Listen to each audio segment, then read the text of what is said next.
मोहन भाई, आप सत्यम भाई के बहनों के लिए कार्यक्रम हो रहा है। उनके समक्ष उनके नेता, उनकी मेयर प्रत्याशी सुधा गुप्ता जी मंच पर उपस्थित है। आज के लोग यहाँ से देखिए तो कितना सुंदर नजारा लग रहा है। कार्यक्रम हुआ है तो कार्यक्रम होने का आनंद भी आना चाहिए कि अगर मोहन भाई, बलदेव भाई कार्यक्रम किए।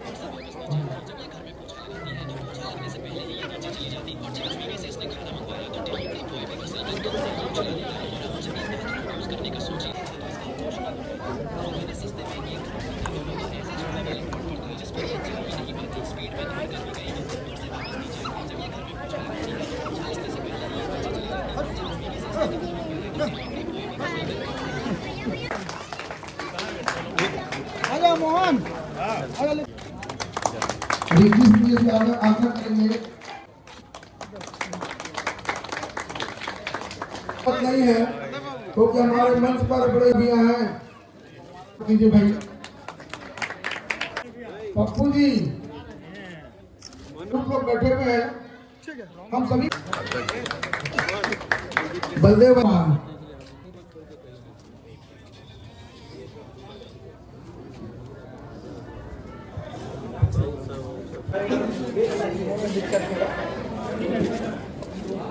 मैं सभी से अनुरोध करूंगा, जितने भी माताएं हमारे पीछे खड़ी हैं, आपसे भी निवेदन है आगे जाइए, आ जाइए। कुर्सी लगी हुई है, आप सब कुर्सी में बैठ जाइए।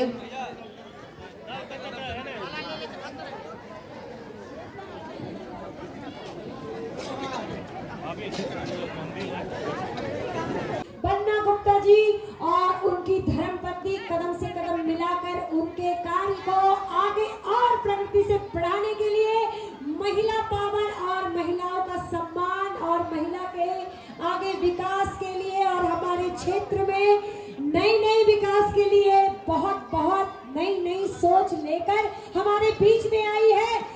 और हमारे सुधा गुप्ता जी का जोरदार स्वागत करते हुए, सम्मान देते हुए उनका आज हम सब स्वागत करेंगे मिलकर। ये बहुत बड़ी सौभाग्य की बात है। बहुत बहुत धन्यवाद। अब आप लोगों के बीच में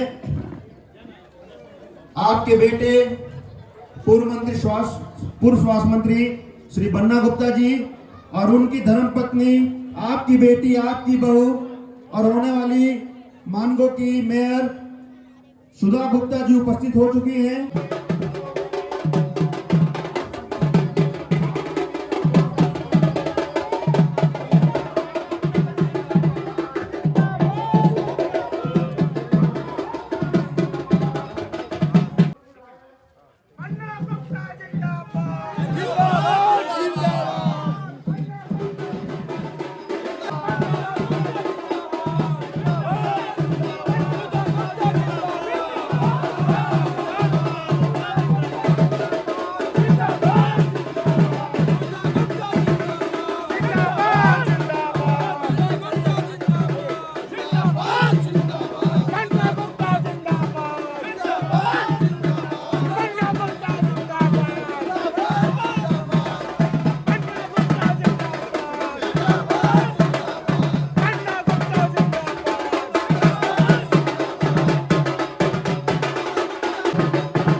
छोटे भाई प्रिंस जी, बबलू जी, हमारे बड़े भाई बलजीत भैया,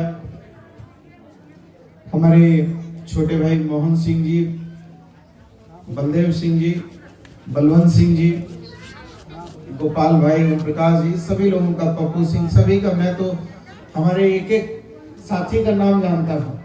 शायद ही मैं सिंगल ऐसा नेता हूँ जो मेरे बारे में कहा जाता है कि 10,000 लोगों का चिप मेरे दिमाग में है।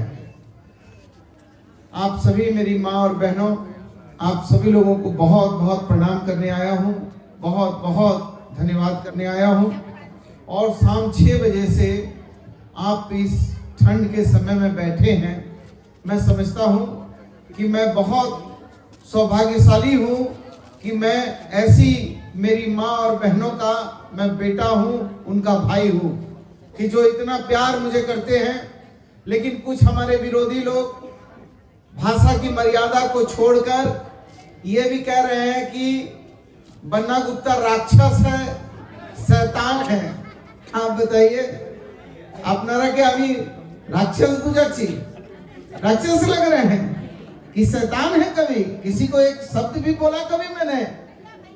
हैं भैया है, बताइए। देखिए, और बोल रहे हैं कि एक राक्षस से मुक्ति करने के लिए आप लोग वोट कीजिएगा। तो मैंने कहा ये बात बोलिएगा तो आपको कभी कोई, देखिए उधर से भी मेरी माँ बहनों कितना नाराज हो रही है।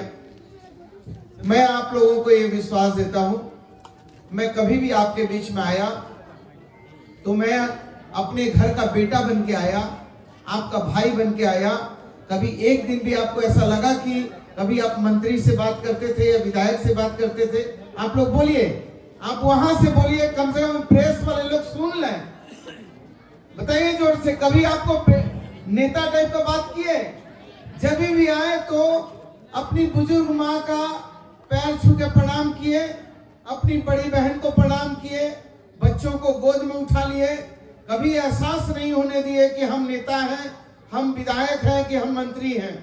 और ना कभी एहसास होगा, क्योंकि मैं आपका हूं और मैं जानता हूं मेरी पहचान क्या है। ठीक है, कोई कुछ लोग गाली बक रहे हैं, उससे मेरा कुछ नहीं होगा।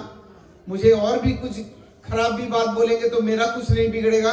लेकिन मैं आपके लिए अपने इस मुंह से कभी आपकी बुराई नहीं करूंगा, कभी आपके खिलाफ नहीं बोलूंगा। मैं केवल पॉजिटिव बात करने के लिए आया हूं, किसी के बारे में खराब बात बोलने नहीं आया हूं।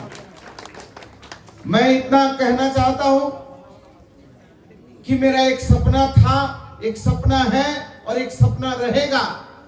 जब मैं यहां मानगो पुल जाम होता था तो मैं कहता था कि एक दिन मानगो के लोग, कदमा के लोग मुझ पर विश्वास करेंगे। और जिस दिन भगवान ने मुझे इतनी क्षमता और ताकत दी, यहाँ का विधायक बनाया, तो हम मानगो का पुल नहीं बनाएंगे बल्कि मानगो में फ्लाईओवर बनाएंगे। और जब फ्लाईओवर की बात किया तो बहुत लोगों ने मेरा मजाक उड़ाया, बोला पुल तो बन रहा नहीं है, फ्लाईओवर कैसे बनेगा? और फ्लाईओवर तो बन ही नहीं सकता है, क्योंकि वहां पर तो टाटा कंपनी का पाइपलाइन दिया है। बन्ना गुप्ता झूठ बोलता है, चूंकि बन्ना गुप्ता को अपनी वाइफ को मेयर का चुनाव लड़ाना है, इसलिए झूठ बोल रहा है। कभी मानगो में फ्लाईओवर नहीं बनेगा। आप लोग अभी देखिए, आंख से दिख रहा है कि नहीं? फ्लाईओवर बन रहा है कि नहीं, बताइए। अब 1 साल के अंदर अंदर ये फ्लाईओवर में आप लोग का गाड़ी और आप लोग उसमें चढ़ने लगेंगे और मानगो का जाम का समस्या दूर हो जाएगा।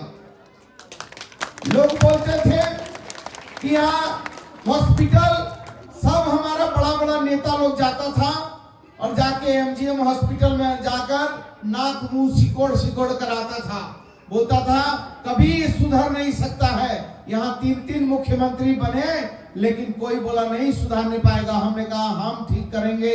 और आज मानगो में 851 बेड का हॉस्पिटल बन के रेडी हो गया है। अब जाके उसको देखिए। और साक्षी में 500 बेड का हॉस्पिटल बन रहा है, वो भी आप जाके देख लीजिए, वो भी काम युद्ध स्तर पर चालू है। तो सरकारी हॉस्पिटल में कौन इलाज करता है? जो हमारा सामान्य लोग होता है, जो गरीब लोग होता है।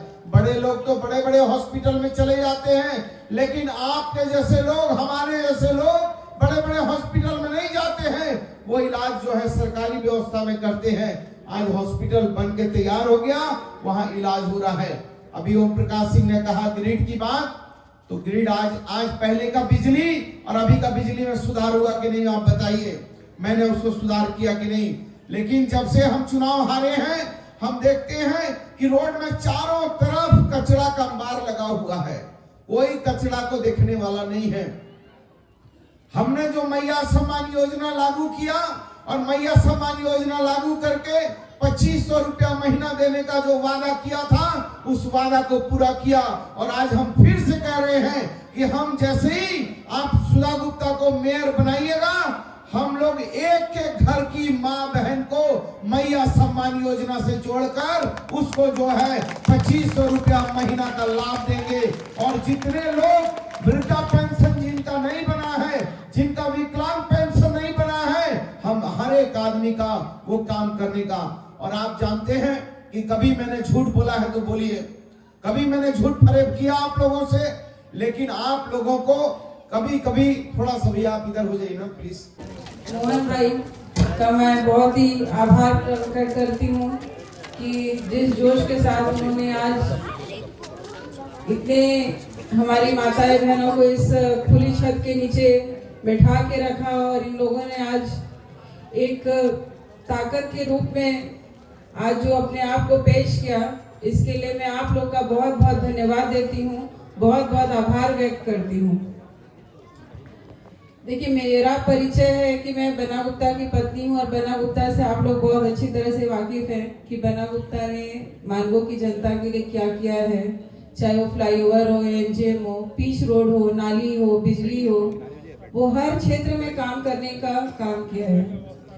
लेकिन 2024 का चुनाव हार जाने के बाद कुछ योजनाएं जो उनका सपना था अधूरा रह गया। और अभी क्योंकि मेयर का चुनाव आने वाला है, तो मैं उसी मेयर के प्रत्याशी के रूप में आप लोग के सामने आज खड़ी हूँ। और 2019 में मुझे याद है कि जब बन्ना जी हॉस्पिटल में भर्ती हो गए थे, एकदम लास्ट मोमेंट में भर्ती हो गए थे, तो मैंने अपनी सबसे पहली पदयात्रा मानगो चौक से बलदेव भाई के घर तक ही निकाली थी और उस दिन में लिट्टी पार्टी का आयोजन था और 2019 को हमने जीत में सुनिश्चित किया था। आज मेरी पहली पदयात्रा उसी में आगे बढ़ी है, तो मुझे विश्वास है कि आप लोग का आशीर्वाद मुझे जरूर प्राप्त होगा।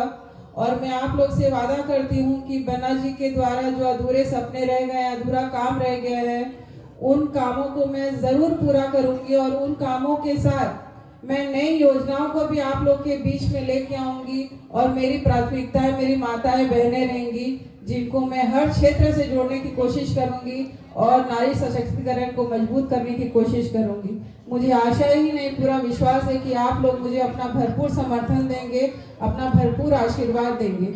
इसी के साथ आप लोग का फिर से एक बार बहुत बहुत धन्यवाद, बहुत बहुत आभार। मानगो में और नगर निगम चुनाव में मेयर के रूप में आप दावेदारी कर रही हैं, पहली सभा हो रही है, क्या कुछ कहेंगे, क्या संभावनाएं हैं, क्या उम्मीदें हैं मानगो के लोगों से?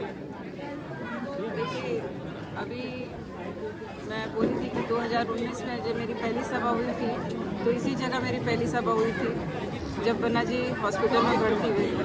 तो आज मैं अपने लिए भी पहली सभा यहीं से शुरुआत करी हूँ और मुझे आशा है जिस तरह से उस वक्त बन्ना जी को लोगों का प्यार, समर्थन और आशीर्वाद मिला था, मुझे भी उसी तरह प्यार, आशीर्वाद और समर्थन मिलेगा। किन मुद्दों को लेकर मैदान में आई हैं आप?